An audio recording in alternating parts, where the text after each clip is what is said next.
नमस्कार, मैं हूं आशीष वर्मा। मॉर्निंग कॉल में आप सबका स्वागत है। शुरुआत इस वक्त की टॉप हेडलाइंस के साथ। 40 साल बाद किसी देश का इजरायल पर सीधा हमला। ईरान ने दागे 300 से ज्यादा ड्रोन, बैलिस्टिक और क्रूड मिसाइलें। ईरान बोला इंतकाम पूरा हुआ। इधर यूएस ने दोनों देशों से संयम बरतने को कहा। ईरान इजरायल के बीच बढ़ते तनाव से दुनिया भर के बाजारों में टेंशन। एशियाई मार्केट्स 1 से 1.25% नीचे। गिफ्ट निफ्टी में भी 150 पॉइंट की गिरावट। शुक्रवार को महंगाई आंकड़ों के बाद अमेरिकी बाजार 1.5% तक फिसले। चौथी तिमाही में टीसीएस के नतीजे अनुमान से बेहतर। 3 साल की ऊंचाई पर पहुंचे मार्जिन्स। $13.2 बिलियन की रिकॉर्ड डील साइन की। तिमाही आधार पर 63% का उछाल। हालांकि फ्लैट रही डॉलर रेवेन्यू ग्रोथ। मैनेजमेंट ने कहा आगे ग्रोथ बढ़ने के दिख रहे हैं संकेत। इकोनॉमी के मोर्चे पर अच्छी खबर। रिटेल महंगाई 10 महीने में सबसे कम। मार्च में 4.85% रही सीपीआई महंगाई। उधर फरवरी महीने में इंडस्ट्रियल प्रोडक्शन में तेज उछाल 5.7% के साथ 4 महीने में सबसे तेज रफ्तार। आज दोपहर 2:30 बजे होगी आईएमडी की प्रेस कॉन्फ्रेंस। इस साल मॉनसून के लिए लंबी अवधि का अनुमान जारी करेगा मौसम विभाग। और लोकसभा चुनाव के लिए संकल्प पत्र नाम से बीजेपी ने जारी किया घोषणा पत्र। एक राष्ट्र एक चुनाव, यूसीसी, 0 बिजली और 3 करोड़ नए घर देने का रखा लक्ष्य। पीएम मोदी बोले अगले 5 साल तक जारी रहेगी मुफ्त राशन की योजना।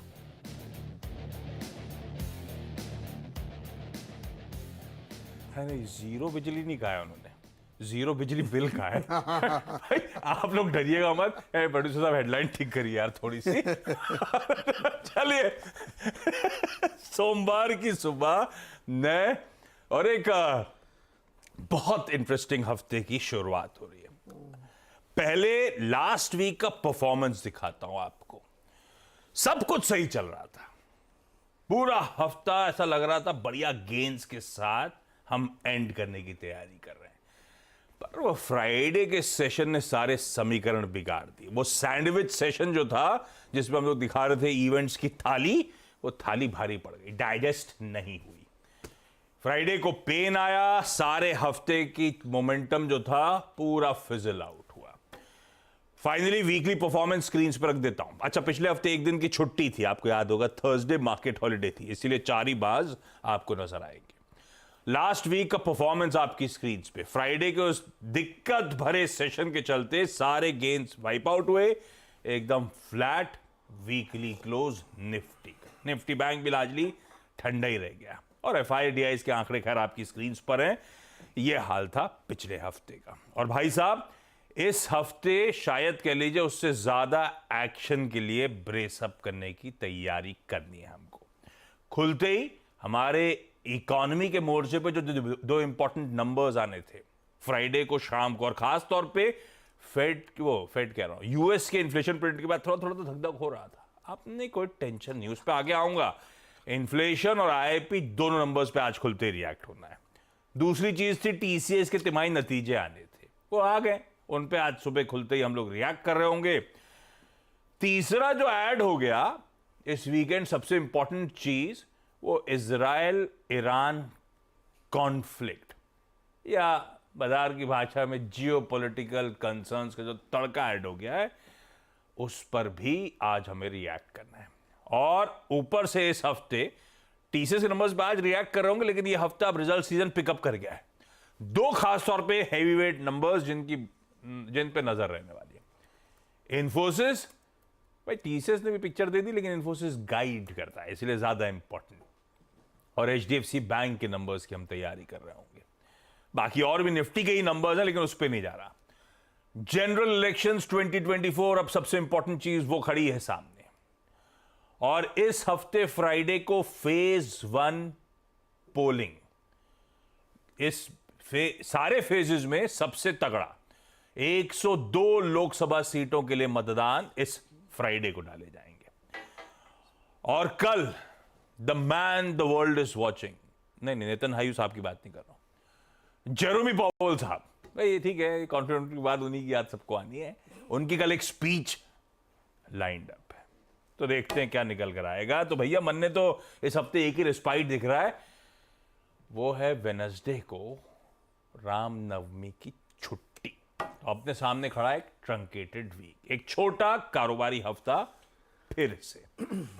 खैर निचोड़ दिखा देता हूं सब चीजों का आपकी स्क्रीन पे। गिफ्ट निफ्टी कह रहा है 150 पॉइंट का दबाव, 2.5% कमजोरी के साथ हम लोग खुलेंगे। तो ये फ्राइडे के 1% के दबाव के ऊपर 2.5% की और कमजोरी होनी है। ग्लोब दिखाऊंगा, उससे पहले नीरज जी बगल में बैठे, इनसे ग्लोबल संकेतों पे ही चर्चा करेंगे। बहुत लोग कंसर्न थे इस जियोपॉलिटिकल तड़का जो ऐड हो गया, और अदरवाइज भी यूएस के मार्केट्स की चाल को लेकर तो चर्चा होनी है।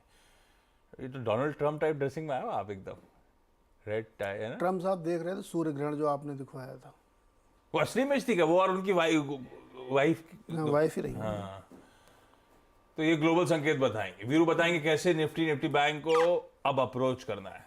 एक दिन का पेन और ऊपर से आज फिर दबाव दिख रहा है, तो मूड बदल गया है, टेक्सचर बदल गया है, ये जान लेंगे। और हर्षदा बताएंगी सारे इंपॉर्टेंट स्टॉक्स इन न्यूज। अब दिखाइए, आपने गिफ्ट निफ्टी दिखा दिया था 150 पॉइंट दबाव, प्लीज दिखाइए एशियन पीयर्स कैसे रिएक्ट कर रहे हैं। ठीक है, दबाव है अक्रॉस द बोर्ड, थोड़ा बहुत जियोपॉलिटिक्स का इंपैक्ट तो पड़ना था, जो तड़का ऐड हो गया कंसर्न्स का। वैसे भी यूएस का हैंडओवर दिक्कत भरा था भाई साहब, तो ये इजराइल कॉन्फ्लिक्ट ना हो रहा था तो भी एशिया सबड्यूड ही दिखता आपको, क्योंकि फ्राइडे को पूरा का पूरा यूएस 1.25% से 1.25% का दबाव था। अच्छा खासा दबाव बना, पता नहीं क्यों एक दिन बाद जाके इन्फ्लेशन के प्रिंट पे, या तो अपनी कमेंट्री का इंतजार कर रहे थे, मुझे लगता है अपनी कमेंट्री का ज्यादा इंतजार करते हैं। आता हूं इनके पास, और आज सुबह के फ्यूचर्स अब थोड़ी सी रिस्पाइट दिखा रहे हैं। खैर ठीक है, ऐसे में आमतौर पे पैनिक में खुलते हैं, उसके बाद लोगों को रैशनल ढूंढते हैं कि नहीं ज्यादा एस्केलेट नहीं होगा, वो सब होगा। आज दिन भी ऐसी सेशन पैन आउट होगा। लेकिन नीरज कलाई वड़कम, मुकाबला हो गया, कलाई वड़कम। ये आप तमिलनाडु की बात कर रहे हो, मोदी जी कहते हैं वहां पे तमिल की चाम ही अलग। कलाई वड़कम मैंने कल रात में अन्ना को मैसेज करा था। Kaalai is good morning, vanakkam is welcome. वड़कम मतलब नमस्कार, गुड मॉर्निंग एंड वेलकम। तो अरे रिप्लाई तो मार्केट करो का यार। वेलकम करो, वड़कम वड़कम वड़कम, वेलकम करो आप मार्केट का। अभी क्या है, हाँ, क्या? अच्छा पहले देखो, हाँ, पहले युद्ध रात भर देख रहा था, कुछ एस्केलेशन नहीं हुआ भैया। देखो शुक्रवार को ऐसी आशंका जताई गई कि एक हमला ईरान करेगा इजराइल के ऊपर। उसने कह भी दिया था कि हम करेंगे। बाइडेन ने भी कह दिया कि देर सवेरे करेगा जरूर। उन्होंने हमला किया भी, 300 से ज़्यादा स्कड मिसाइल, क्रूज मिसाइल और ड्रोन से हमले किए गए। लेकिन उनका जो आयरन डोम है, जो उन्होंने एक सिस्टम बना रखा है रिटेलिएट करने के लिए, उसके थ्रू उन्होंने सब न्यूट्रलाइज कर दिया। एक किसी जगह पे हाँ 99% न्यूट्रल, कुछ नहीं हो, एक किसी व्यक्ति को हल्की सी चोट लगी। अपना इतना नहीं पड़ा जितना मैंने उनका पढ़ लिया। आयरन डोम तो सबसे पास में, उसके बाद तीन लेयर की वो 3 लेयर की कवर है। उसमें ब्रिटिश और यूएस वाले भी मदद कर रहे थे, अपने प्लेन वेन लेके खड़े थे वो। तो वहाँ कुछ नहीं हुआ, और ईरान ने अपने दिल की भड़ास निकाल ली, अपना इंतकाम पूरा कर लिया। उसने कहा अब मैं कुछ नहीं करूँगा। यूएन में कह दिया है, हाँ, अब मैं कुछ नहीं करूँगा। तो किया क्या उन्होंने? भड़ास निकाल ली ना यार, पैसा खर्च कर दिया, खाली बहुत पैसे खर्च। हिम्मत वाली बात है, कर तो दिया उन्होंने। उसके हो बाद सकता है इसीलिए कराओ कि ज्यादा जान माल का नुकसान ना हो, लेकिन हम अपना रिटेलिएट, अपना मुझे गुस्सा लगता है निकाल ये दें। जिसको ना कि आपने किसी से लड़ाई हुई तो एक बड़ा दादा आता कहता अच्छा तुम भी इनको 2 बार कुछ कह मार लो, लो। कुछ कह लो, मारो ना, हाँ, कुछ sorry। कह लो, तुम भी कह लो, हाँ। हो गया खेल खत्म, जाओ आपने अपने घर जाओ। वैसे ही हुआ। इजराइल ने थोड़ा सा दिखाया, अब उसको कुछ करना था, उसने कहा मैं मारूंगा फिर से। तो बाइडेन ने कहा नहीं अब नहीं मारने का, वरना मैं तुम्हारे साथ नहीं हूँ। तो वो डर गए भाई साहब। अब दोनों शांत बैठे हुए हैं, कुछ नहीं हो रहा है। ये अभी तक का स्टेटस। अभी इसका इंटरप्रिटेशन होना था तो इंस्टेंटली होता है। सी देखो, है ना? इसमें अब ये तो एकदम ऊपर ऊपर दिख रहा है आपको, अंदर की पॉलिटिक्स ये है इसमें कि यूएस चाहता है कि ईरान को कंटेन किया जाए, इसमें कोई शक नहीं, बहुत ऐसे दिनों से रशिया लोगों के को लिए भी मालूम उसको है। इस्तेमाल कर लिया था यूक्रेन। एग्जैक्टली तो अगर ये प्लान है, जो कि मुझे लगता है, तो ये मामला सुलगता रहेगा, और उस सुलगने में गलती ईरान को नहीं करना है, ये ध्यान समझ लो। अगर ईरान ने हल्की सी भी गलती की तो फंस जाए। देखो, हमने तो मना किया था इजराइल को, तुम कुछ मत करना, आपने दोबारा किया है, अब झेलो। तो इसलिए ईरान की इसमें ज़्यादा रिस्पॉन्सिबिलिटी, बड़ा नेशन भी है, तो इसलिए उसको ध्यान रखना चाहिए कि अभी वो कोई लफड़ा ना करे। उसने कह तो दिया है, उसने बिल्कुल एग्जैक्टली टर्म्स कहा है, अपनी भड़ास निकल गई भैया, अपनी इज्जत बचा अब अगर तुम पंगा लोगे तो बात अलग है, तो अपना हो गया। तो इसलिए आप देखिए, यूएस का फ्यूचर मार्केट ग्रीन में ट्रेड कर रहा है इस समय। इसने एम्बेसी पे क्यों अटैक करा था इजराइल ने? इजराइल ने इसलिए किया क्योंकि उसको हमास की वहां पे आशंका थी। इजराइल ने आज तक स्वीकार नहीं किया कि मैंने आपके एम्बेसी में हमला किया था ऑफिशियली। उसने तो हमास की वजह से किया था। अब उनकी एम्बेसी में छुपे रहे होंगे या कुछ रहे, वहां लग गया तो मर गया उनके अधिकारी, सैन्य अधिकारी, तो उस वजह से किया। लेकिन इजराइल ने माना नहीं अभी तक ऑफिशियली कि मैंने जानबूझ के आपकी एम्बेसी में हमला किया था। तो अभी तो मुझे लगता है वो शांत हो गया मामला, मार्केट वहाँ से सुधरता हुआ दिख रहा है। अब इसका सबसे बड़ा का सूचकांक होना चाहिए ऑयल में कोई रिएक्शन ही नहीं है, तो ठंडा पड़ा है। ठंडा जहाँ छोड़ा था उससे नीचे ही मिल रहा है। तो इसलिए क्योंकि सबको लग रहा है कि हो गया जो कुछ हो रहा और था। अगर आप अटकलें लगा रहे थे कि सोना फट जाएगा तो सोना भी कूल ऑफ मिलेगा। सोना भी नीचे आ गया, ये देखो 90 भी बड़ा, सोना 2400 के नीचे। तब और आपकी सेकंड प्लेट दिखा दीजिएगा। हमने फ्राइडे को 3:30 बजे कहां छोड़ा था ब्रेंट, $0.50 नीचे ही चल रहा है। सोना कहां छोड़ा था 2400 के ऊपर, 2372 सब जगह एकदम शांत है। इसीलिए आज के बाजार गैप डाउन के बाद जरा वॉच आउट। ये इसीलिए मुझे लगता है 150 पॉइंट जो एसजीएक्स निफ्टी दिख रहा है, ये ठीक नहीं, ये एडजस्टमेंट ले रहा होगा। क्योंकि फ्राइडे को यूएस मार्केट गिरे ना। अब यूएस मार्केट क्यों गिरे? देखिए, यूएस मार्केट इस डर और आशंका में गिरे कि ईरान के साथ कुछ होने वाला है, और वो गिर गया। अच्छा, इन्फ्लेशन वाला लफड़ा नहीं था? कोई इन्फ्लेशन लफड़ा, इन्फ्लेशन 2 दिन पहले कहानी हो चुकी है। मुझे लगा अपनी कमेंट्री का इंतजार कर रहे थे। नहीं, एक बड़ा रीजन ये था कि वो आशंका और डर में गिरे। दूसरा, वहां रिजल्ट आए। अरे यार, हाँ, वो पिट गया पूरी तरीके से। Wells Fargo, JP Morgan, city, black rock. देखिए, रिजल्ट किसी खराब नहीं है, सब ने एस्टिमेट बीट किया है। अच्छा, सबसे चिंताजनक बात रिजल्ट में ये है, अच्छी बात है लेकिन चिंताजनक, क्रेडिट कार्ड में गजब की ग्रोथ है सबके। उसमें सबके देखो, क्रेडिट कार्ड वाली जो क्रेडिट ग्रोथ है सुपर सॉलिड है। ये चिंता होनी चाहिए क्योंकि वही सबसे ज्यादा डिलिक्वेंसी इकोनॉमी वैसी चलती है। बट हाँ, लेकिन चलती वैसे वही दिक्कतें भी है। और मार्केट थोड़ा सा निराश इसलिए, वो सबने अपने अपने अनुमान घटाएं और रीप्राइसिंग की बात कही है कि ब्याज दर ऊंचे तो रीप्राइसिंग करनी पड़ेगी। तो आउटलुक कमज़ोर था, इस वजह से बैंक के स्टॉक्स गिरे। प्लस थोड़ा सा डर तो था ही कि युद्ध कुछ हो सकता है। इस बीच ये सारे कार्यक्रम हुए और मार्केट वहाँ पे गिरा आज। इसीलिए यूएस मार्केट आपको ऊपर दिख रहा है। और गोल्ड आप देखिए, नरम पड़ा है जियोपॉलिटिकल टेंशन की वजह से, लेकिन गोल्डमैन सैक्स ने अब $2700 का टारगेट दे दिया है, $2700 का टारगेट दे दिया है। हाँ, अब तो खरीद लो। पर अब बचा नहीं ना, क्या बात करो, 2400 पे खड़ा है, 2700 के लिए क्या है, छोड़ो $300। अरे हाथी निकल गया। लेकिन रिपोर्ट इंटरेस्टिंग है। रिपोर्ट हाईलाइट करती है कैसे एंटी डॉलर ट्रेड्स चल रहे हैं। एग्जैक्टली। खैर, ये हो गई ग्लोब की तस्वीर। दिक्कत वाला है, पर उतना पैनिक की जरूरत नहीं है। पैनिक की जरूरत नहीं, जितना पढ़ लिख के आपको लगता हो रहा है, ऐसा ज्यादा कुछ नहीं है। अक्रॉस एसेट क्लासेस यही मूड है। यूएस भी अगर नर्वसनेस के साथ फ्राइडे को गया था, तो आज सुबह फ्यूचर्स हरे में है। अपना बाजार खुलने में टाइम हो सकता है, एशिया भी लोअर लेवल से कुछ रिकवर करे। देखते हैं कैसे समीकरण बैठते हैं। वो जैसे बैठेंगे, सेंटिमेंट्स अपनी जगह है, लेकिन समझ लिया जाए डेटा पॉइंट्स का सजेस्ट कर रहे हैं। Veeru good morning. फ्राइडे का वो था तो पेनफुल सेशन, अब वो सैंडविच भी था, वीकेंड भी सामने खड़ा था, नर्वसनेस थी। उस समय यूएस की futures by the way flat थे जब हम क्लोज हुए, या इवन हरे में थे जब हम इस तरह से दिन के लोज पे जाके बंद हुए। ये पता नहीं हमने क्या प्रीएम्प्ट करा, फोन आ गया था क्या?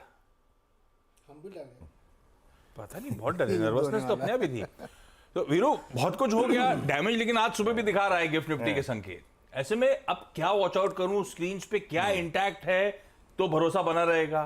क्या वो टेक्सचर जो अब तक बाय ऑन टिप्स का था वो बदल गया है क्या? कैसे अप्रोच करूं निफ्टी बैंक को? जी गुड मॉर्निंग आशीष। देखिए, शुक्रवार को भी मेरी अप्रोच थी कि मैं डिप्स को बाय करूंगा, बट वो गलत निकली, क्योंकि ड्यूरिंग द सेशन खबरों का फ्लो और एक एक करके जो क्रिटिकल चीज़ें थी, जैसे निफ्टी पे बेस 1 टूटा, बेस 2 टूटा, रिलायंस का कोलैप्स होना, उसके बाद कुछ दिग्गज स्टॉक फ्यूचर्स का एल&टी के प्रेशर में आना। मैं आज के सेशन के लिए कोई पोजीशंस कैरी करके नहीं लेके आया हूं आशीष, और पर एक चीज याद रखिएगा, स्टेट ऑफ कंफ्यूजन है आशीष। मैं आज बेट कोई ऐसा ट्रेड नहीं बोलूंगा कि खुलते साथ ये कर लीजिए, स्क्रीन देख के ट्रेड करना है। क्यों? इसकी वजह है निफ्टी ने बेस 1 तोड़ा, बेस 2 तोड़ा, लेकिन मंथली कॉन्ट्रैक्ट पे पुट राइटर्स का कन्विक्शन 22,500 से हिला नहीं शुक्रवार की क्लोजिंग के बावजूद। दूसरा, निफ्टी बैंक ने अपना शॉर्टेस्ट मूविंग एवरेज और सबसे नजदीकी ऑप्शन बेस 48,500 और उस दिन का बेस 1 तक नहीं तोड़ा। और आज टीसीएस के नंबर्स का अच्छा होना, निफ्टी आईटी एक ओवरसोल्ड ट्रैजेक्टरी में प्लेस्ड होना, ये तीन चीज़ें जो है ना, वो इस सेशन को ये कहती हैं कि जनाब स्क्रीन देखकर ट्रेड कीजिएगा, प्री डिटरमाइंडेड ट्रेड काम नहीं करेगा आशीष।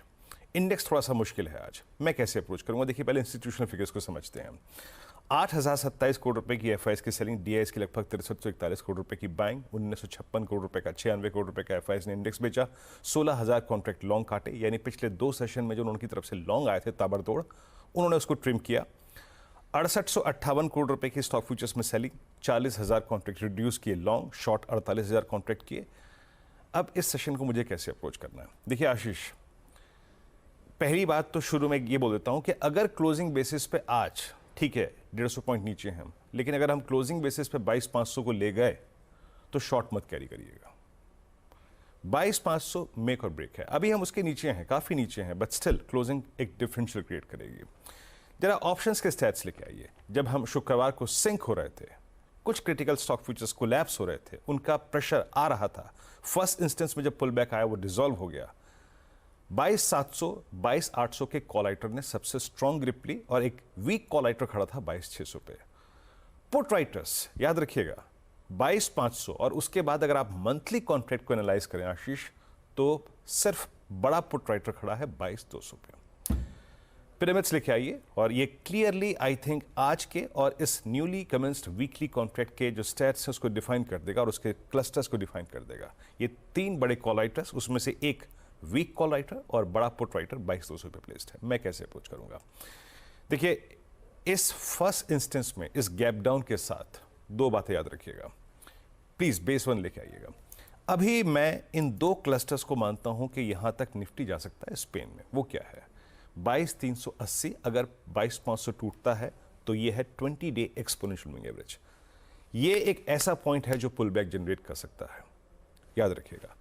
और उसके नीचे कोई बड़ा पॉइंट है अगर, तो वो है 22,264 221। तो ये मैं इसको डिफाइन इसलिए कर रहा हूं कि अगर आपने शॉर्ट लिया या फिर आप शॉर्ट करें तो ये वो पॉइंट्स हैं जो पुल बैक जनरेट करेंगे। वीकनेस तब तक परसिस्ट करेगी आशीष, जरा प्लीज रेजिस्टेंस लेके आइएगा, जब तक आप फर्स्ट लाइन ऑफ रेजिस्टेंस को नहीं पार कर देते, और वो क्या है? 610 661। अगर इसके ऊपर चलना शुरू कर दे तो फिर शॉर्ट के थॉट मत रखिएगा, और 710 को क्रॉस कर दे तब जाके कन्विक्शन आएगा, जब आप कॉल राइटर्स के गढ़ में आके ट्रेड करने लगेंगे। बेटर है 610 660 की 1 के बीच में न्यूट्रल रहे, तो ऐसे अप्रोच करिए। हाँ, लेकिन शॉर्ट ऑन राइज तब तक काम करेगा टिल द टाइम 610 का जोन, यानी पहले कॉल राइटर का जोन नहीं स्ट्राइक हो रहा है। और फिर कहूंगा मैं 380 और नीचे 261 221, उस पर नजर रखिएगा। मैं ट्रेड अकॉर्डिंगली लूंगा जैसे बाजार खुलेगा। Nifty bank, state of confusion यहां से आ रहा है। ये टूटा, लेकिन अभी तक फर्स्ट लाइन ऑफ डिफेंस जिसे कहते हैं पुट राइटर्स का पहला जोन, वो भी नहीं टूटा। और इवन जब आप पिरामिड्स को देखेंगे आशीष, तो आपको लगेगा कि पुट राइटर्स ने अपना आई थिंक जो कन्विक्शन है उसको कम नहीं किया। ठीक है 49,000 पे, ठीक है 48,800 पे कॉल राइटर्स हैं, बट 48,500 का और 48,000 का पुट राइटर्स अच्छे से बैठे हुए हैं, उनके कन्विक्शन में कोई कमी नहीं थी। बेस लेके आइएगा। मैं अभी वकालत नहीं करूंगा इस गैप डाउन के साथ निफ्टी बैंक को शॉर्ट करने की, जिसने अभी तक कंट्रीब्यूट नहीं किया इसमें। याद रखिएगा, पहला बेस है 367 210। 210 क्या है? That's 10 day exponential moving average, जो कि निफ्टी का लो था शुक्रवार का। तो जब तक बेस 1 नहीं टूट रहा है, नो शॉर्टिंग थॉट्स। ये बेस 1 कभी भी पुल बैक जनरेट कर सकता है। हाँ, बेस 1 की ट्रैजेक्टरी टूट रही है, दैट मीन्स निफ्टी बैंक अपने आप को प्रिपेयर कर रहा है 48,000 के लिए, और वो अगर टूटा तो उसके बाद 47725, that is 20 day exponential moving average. Base 1 तक कोई शॉर्टिंग थॉट्स नहीं। बेस 1 अगर स्क्रीन पर रहेगा, कभी भी कोई भी पुल बैक दे सकता है टुवर्ड्स 48 400 जो कि पहले कॉलाइटर्स का जोन है। मैं आशीष एक कड़ी यहां पे जोड़ देता हूं बस, निफ्टी आईटी और टीसीएस ये आज के सबसे दो क्रिटिकल कंपोनेंट्स हैं। टीसीएस अगर 4031 4030 के ऊपर चलना शुरू करता है पोस्ट अर्निंग्स, तो ये निफ्टी आईटी को एक थ्रस्ट देगा, पूरे निफ्टी आईटी स्पेस को थ्रस्ट देगा। और ऐसे में अगर निफ्टी आईटी किसी भी सर्कमस्टेंसेस में 35 436 और 600 के जोन को अगर बाइसेक्ट करता है, तो मेरे ख्याल से अगले 4-5 दिन के लिए इंडेक्स टू वॉच यही होगा, निफ्टी आईटी, जो हमारे डाउन साइड को रिस्ट्रिक्ट कर सकता है। आशीष ओके, ये है अप्रोच निफ्टी बैंक की आज के मंडे के दिन। क्विकली आज के सारे important stocks in news. Harshada, good morning. सबसे पहले नजरें टीसीएस के शेयर पर रहेंगी जहां पर नतीजे आ चुके हैं। अब जो बड़ा पॉजिटिव है वो ऑफ कोर्स कंपनी का मार्जिन है जो 26% पर आया है। 3 साल की ऊंचाइयों पर दरअसल कंपनी ने ये डिलीवर किया है। डॉलर रेवेन्यू टर्म्स में ज़्यादा कुछ बदलाव नहीं हुआ, ये 7.36 के आसपास ही रहा है। कांस्टेंट करेंसी फ्लैटिश रही है। एक्सपेक्टेशन था एट द मोस्ट 1.3% पर आएगी, 1.1% पर रही है। मुनाफा 4% बढ़कर आया है। लेकिन जो मार्जिन्स के अलावा दूसरी बड़ी चीज कंपनी ने डिलीवर की है वो है रिकॉर्ड डील विंस Q4 में। $13.2 बिलियन का ये नंबर आया है। ये इनफैक्ट इस पूरे साल को $42.7 बिलियन की डील विंस को क्लोज करता देख रहे हैं। और ग्रोथ लार्जली एक तो अवीवा की डील से आई, दूसरा BSNL डील का भी रैंप अप हुआ है, उसका कुछ फायदा इनके हाथ लगता हुआ दिखाई दिया है। लेकिन अभी भी अगर आप गौर करें, कंपनी का मैनेजमेंट ये जरूर कह रहा है कि FY25 FY24 से बेहतर साल रहेगा। ग्रोथ आने के आसार जरूर दिख रहे हैं, लेकिन नॉर्थ अमेरिका का बिजनेस है जहां पर पिकअप इतना नहीं नजर आया है। इस तिमाही में यूके के बिजनेस ने ज्यादा बढ़त दिखाई है। और BFSI जहां पर उम्मीद थी कि थर्ड क्वार्टर में जो कमेंट्री आई थी ग्रीन शूट्स देखने को मिले हैं, उसके आगे बात नहीं बढ़ी है। इनफैक्ट वहां पर पिकअप ज्यादा नहीं देखने को मिला है। तो ये दो चीजें थी जो थोड़ा सा सेटबैक है। लेकिन ओवरऑल अगर आप ध्यान दें, मार्जिन्स और TCV के फ्रंट पर बहुत ही बढ़िया परफॉर्मेंस और मॉडेस्ट रेवेन्यू ग्रोथ कंपनी की तरफ से डिलीवर हुई है। तो ये वो स्टॉक रहेगा जो आप रेडार पर रखेंगे पहले। इसके साथ ही ऑफ कोर्स फिर इन्फोसिस रेडार पर रहेगा, क्योंकि हम 18th को इसके नतीजे देखेंगे। आनंद राठी वेल्थ भी आज फोकस में रखिएगा।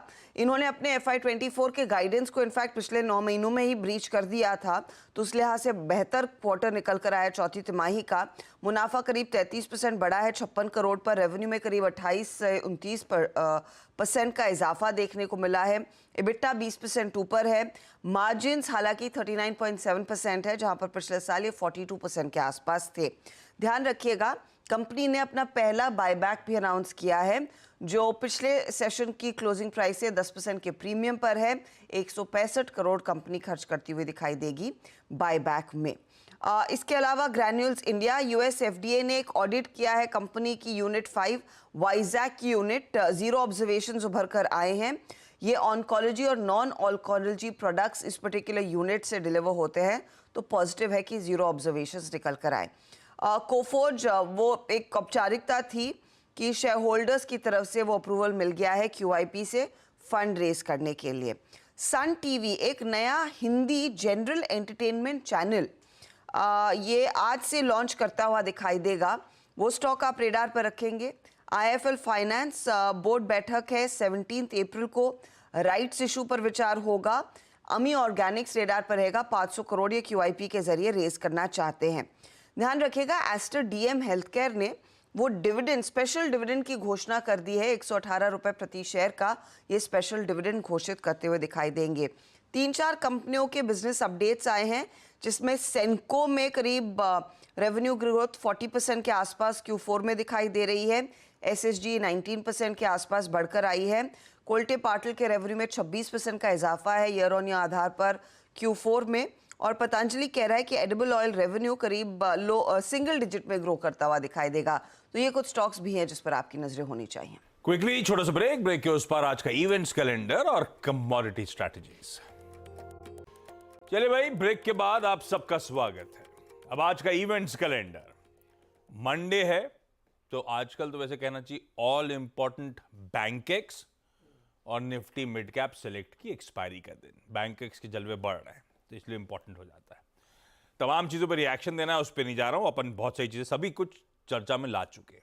आज एक रिजल्ट्स हैं कुछ और भी, लेकिन एक ही काम का सुना सुना लगेगा आपको, GTPL हैथवे, इसी के नंबर है। वोडाफोन आइडिया वो जो 18,000 करोड़ रुपए का FPO लाना चाहते हैं, उसके लिए आज प्रेस कॉन्फ्रेंस स्केड्यूल्ड है।